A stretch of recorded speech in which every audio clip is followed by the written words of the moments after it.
Hello అండి. అందరికీ నమస్తే. నేను మీ షహనాజ్. హ్మ్. హ్యాపీ ఉమెన్స్ డే టు ఆల్‌కి మహిళా దినోత్సవ శుభాకాంక్షలు. హ్మ్. ఏం చెప్పుకోవచ్చు మహిళా దినోత్సవ శుభాకాంక్షలంటే? చాలామంది సూపర్ మామ్స్ ఉన్నారు. సూపర్ వుమెన్ ఉన్నారు. ఈరోజు మనం ఇంత ధైర్యంగా మాట్లాడగలుగుతున్నాము. మనకు నచ్చింది మనం జేసుకోగలుగుతున్నాము అంటే సొసైటీ స్టాండర్డ్స్‌ని మార్చుతూ, సొసైటీని మారుస్తూ ఎంతోమంది వుమెన్ కష్టపడ్డారు గాబట్టే మనం ఈరోజు ధైర్యంగా ఇలా ఉండగలుగుతున్నాము అని నాకనిపిచ్చిందండి. ఇలా మనకు నచ్చినట్లు మనం బతుకుతున్నాము. నాకు నచ్చిన దారిలో నేను బతకగలుగుతున్నాను. అంటే చాలామంది వుమెన్ సొసైటీలోని స్టాండర్డ్స్‌ని చేంజ్ చేశారు అని అనిపిచ్చింది నాకు. అండ్ ఇంకా కొంచెం చేంజెస్ వస్తే బావుంటదేమో అనిపిచ్చింది.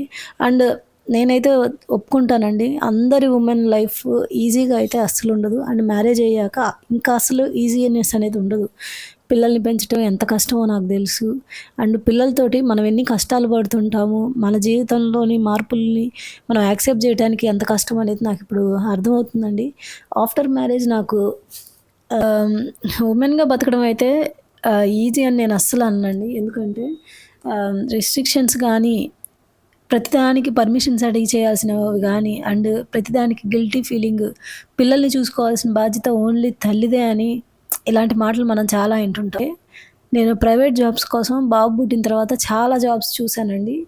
అండ్ ముతూట్ ఫైనాన్స్ లాంటి ఆఫీసెస్‌లో గూడా నీకు బేబీ ఉంది గదా! నువ్వు వర్క్ ఏం జేస్తావు అని జెప్పి నన్ను రిజెక్ట్ చేశారు. నాకు చాలా బాధేసింది.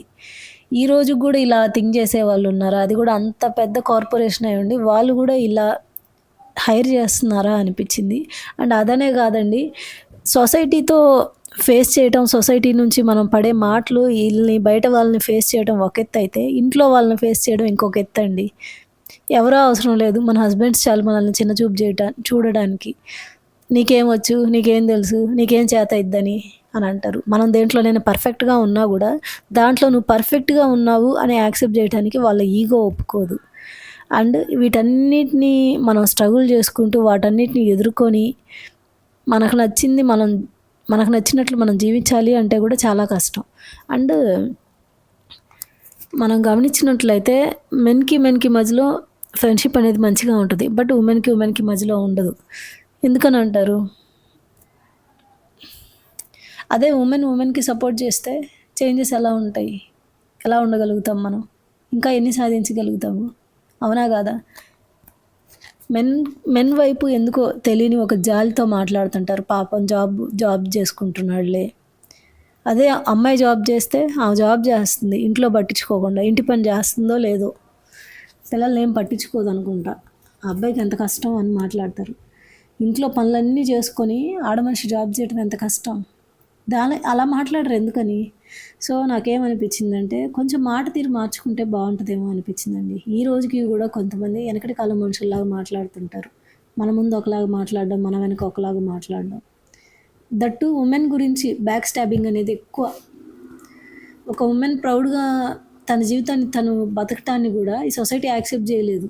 దాన్ని గూడా బ్లేమ్ జేస్తారు. దానికి కూడా ఒక నేమ్ ట్యాగ్ అనేది ఇచ్చేస్తారు. అండ్ వర్కింగ్ మామ్స్ గురించండి మెయిన్‌గా.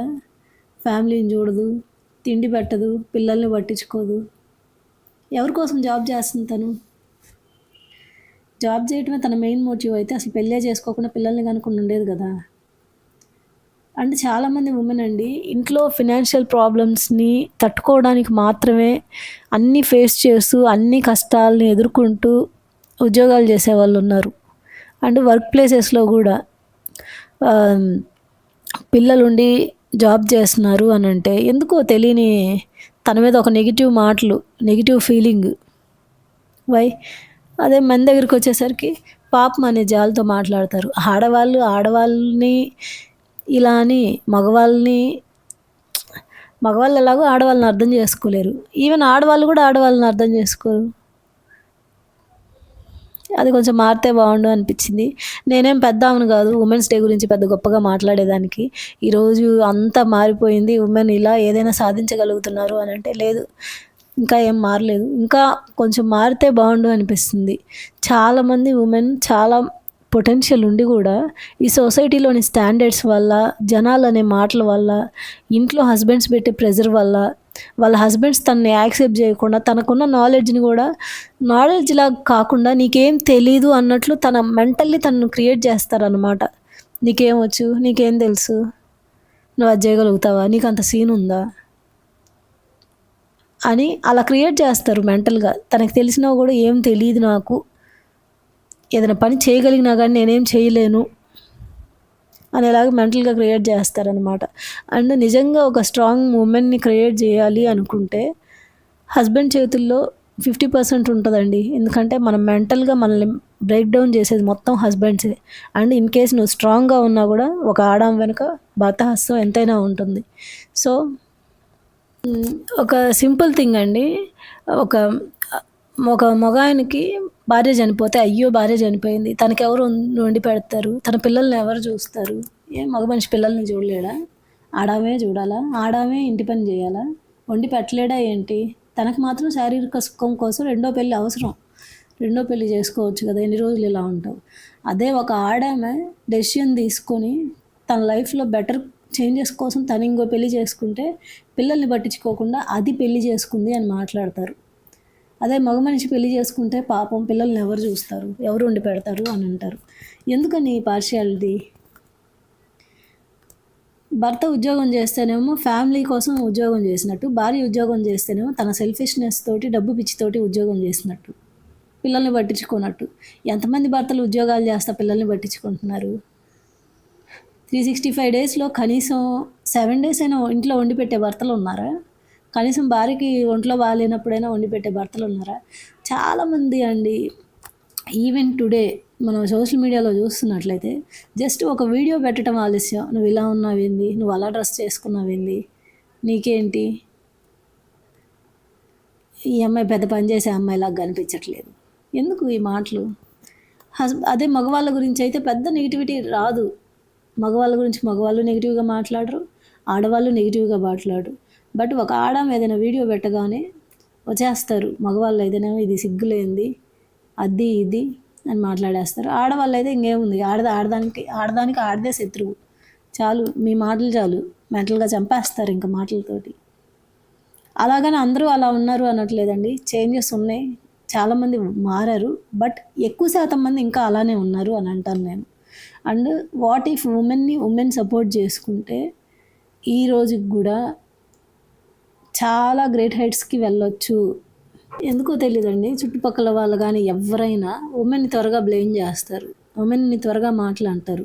ఆమె అలాంటిది, ఆమె గెయ్యాలిది, అలా ఉంటుంది, అలా చేస్తుంది, హస్బెండ్ ఇలా కంట్రోల్లో పెట్టుకుంది, హస్బెండ్ తోటి ఇలా పనులు చేస్తుంది అని. When it comes to husband, వాడు మంచోడైనా చెడ్డోడైనా ఇంటిని చక్కబెట్టుకోగలిగినా ఆఖరికి సంపాదన సరిగా లేకపోయినా కానీ మగవాడికి జాలితనంతోనే మాట్లాడతారు. ఆయన ఏమండు, ఆయన మంచోడు, ఆయనకి చేతనైంది అంతే.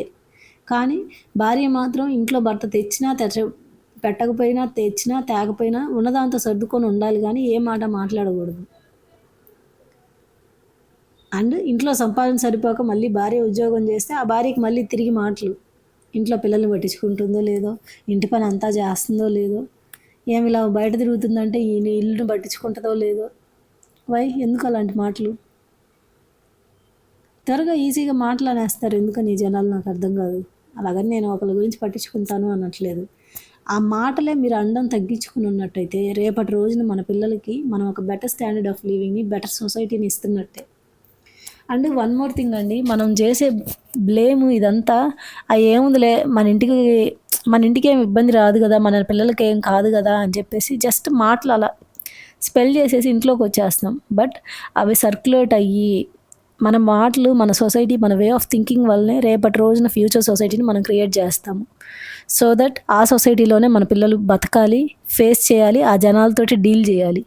సో మాట్లాడేటప్పుడు జాగ్రత్తగా మాట్లాడండి, ఎలా పడితే అలా మాట్లాడొద్దు, ఎలా పడితే అలా బ్లేమ్ చేయొద్దు ఉమెన్ని. త్వరగా బ్లేమ్ చేయడం, త్వరగా ఎలా పడితే మాట్లాడడం, చిన్న చూపు చూడడం తగ్గించుకుంటే ఎవరి పొటెన్షియల్కి తగ్గట్టు వాళ్ళు వెళ్తారు. And when it comes to women అండి, ఒకళ్ళ అప్రూవల్తో బతకాలని చూడొద్దు. మీకు ఏది నచ్చిందో దాన్ని స్ట్రైవ్ చేసుకోండి, దానికోసం వెళ్ళండి. ఎంత పరుగులు తీయగలుగుతారో దానికోసం మీరు పరుగులు తీయండి, తప్పు కాదు.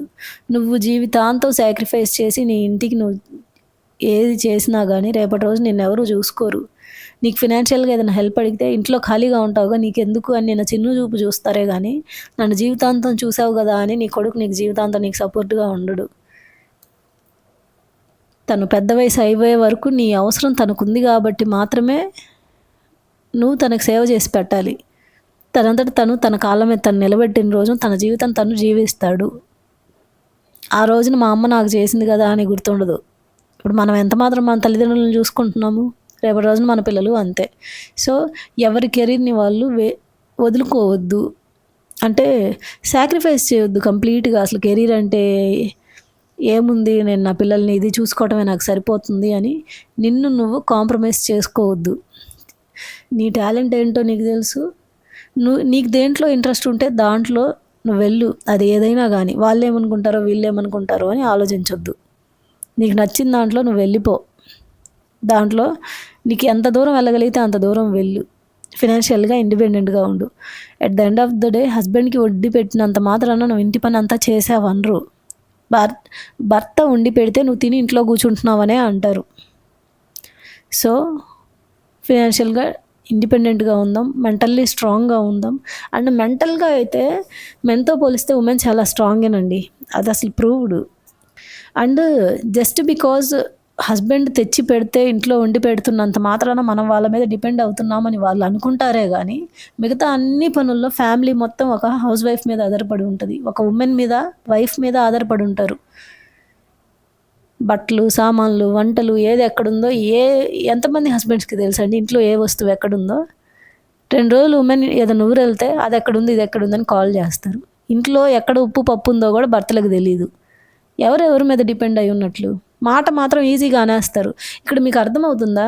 ఒకప్పటి నుంచి అనాది కాలంగా వస్తుంది ఏంటంటే జనాలు మాట అనేసేవాళ్ళు. ఏం లేదు, ఆయనేమో జాబ్ చేస్తాడు, ఆమె తిని ఇంట్లో కూర్చుంటుంది, ఆ వండి పెట్టుకొని పిల్లల్ని చూస్తుంది అని మాట అని అని అని సొసైటీ ఇప్పుడు ఏమనుకుంటుందంటే మనకు తెలియకుండానే మన పిల్లల మైండ్ సెట్లో కూడా మా డాడీ సంపాదించుకొని వస్తున్నాడు, మా మమ్మీ ఏం లేదు ఇంట్లో ఉండి తిని కూర్చుంటుంది, వండి పెడుతుంది, అది మాత్రమే తన డ్యూటీ అనుకుంటారు. కానీ తను ఇండిపెండెంట్గా ఉంటుంది, తన పనులన్నీ తను చేసుకుంటుంది, అండ్ ఇంట్లో వాళ్ళకి అన్ని పనులు చేసి పెడుతుంది, అండ్ వాళ్ళకి కావాల్సిన ఎదురు పనులు కూడా చేస్తుంది అని అనుకోరు. సో మనం మాట్లాడే విధానం ఎప్పుడైతే మారుతుందో అప్పుడు సొసైటీ మారుతుంది, అప్పుడు పిల్లలకి మనం మంచి సొసైటీని ఇవ్వగలుగుతాము. అండ్ మాటలు పడడం కూడా తగ్గిస్తే మంచిదండి. హస్బెండ్ మీద ఇష్టంగా ఉన్నప్పుడు తను ఏదైనా ప్రేమగా అంటే దాన్ని యాక్సెప్ట్ చేయటం, పిల్లలు మంచిగా ఏదైనా అన్నప్పుడు దాన్ని యాక్సెప్ట్ చేయటం కూడా తప్పే.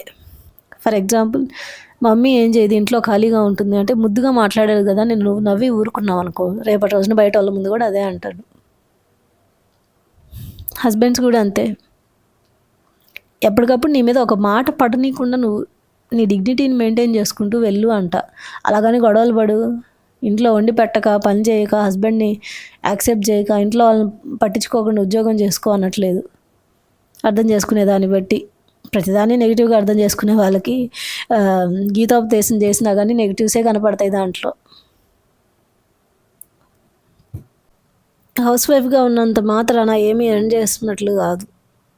ఒక హౌస్ వైఫ్గా ఇంట్లో ఉండి తను ఇంట్లో అన్ని పనులు చేస్తుంది అని అంటే నీకు ఒక మెయిడ్ ఖర్చుని తగ్గించినట్లే, బట్టలు ఉతికేటప్పుడు బట్టల వాషింగ్ మిషన్ కరెంట్ బిల్ నీకు సేవ్ చేసినట్లే, ఆ విధంగా ఎర్న్ చేసినట్లే, పని మనిషికి పెట్టే ఖర్చుని నీకు మిగిలిచ్చినట్లే. సో చిన్న చూపు చూడొద్దు. ఇంట్లో ఉండి వంట చేసి పెడుతున్నారు కదా అని చెప్పేసి ఏమీ పని చేయట్లేదు, నా మీద ఆధారపడుతున్నావు అని మాట్లాడొద్దు. వంట వండి పెడుతున్నారు, బయట రెస్టారెంట్కి వెళ్తే ఎంత ఛార్జ్ చేస్తారు, ఎంత జిఎస్టీ పడుతుంది నీ మీద. ఒక పని మనిషిని పెడితే మంత్లీ ఎంత తీసుకుంటుంది. ఇల్లు మొత్తం ఊడుస్తావు, బట్టలు సర్దుతావు, బట్టలు ఉతుకుతావు, వంట వండుతావు, ఎన్ని పనులు చేస్తారు ఇంట్లో ఆడవాళ్ళు. ఆ ఎన్ని పనులకి పని మనిషిని పెట్టుకుంటే నీ జీవితం సరిపోతుందా? అంటే ఒక రకంగా నువ్వు ఏమని ఇవ్వకుండా ఒక ఉమెన్ని భార్యగా నీ ఇంటికి తెచ్చుకొని నీకు అన్ని పనులు ఫ్రీగా చేసి పెడుతుంది.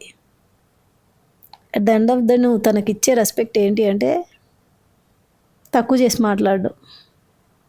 ఇన్ కేస్ ఎవరైనా ఇదంతా వినున్నట్లయితే అర్థం చేసుకోగలిగితే థ్యాంక్ యూ సో మచ్. అర్థం చేసుకోలేకపోతే జస్ట్ అవాయిడ్ దిస్ అంతే. By the way happy women's day. Thank you for listening to me. Bye.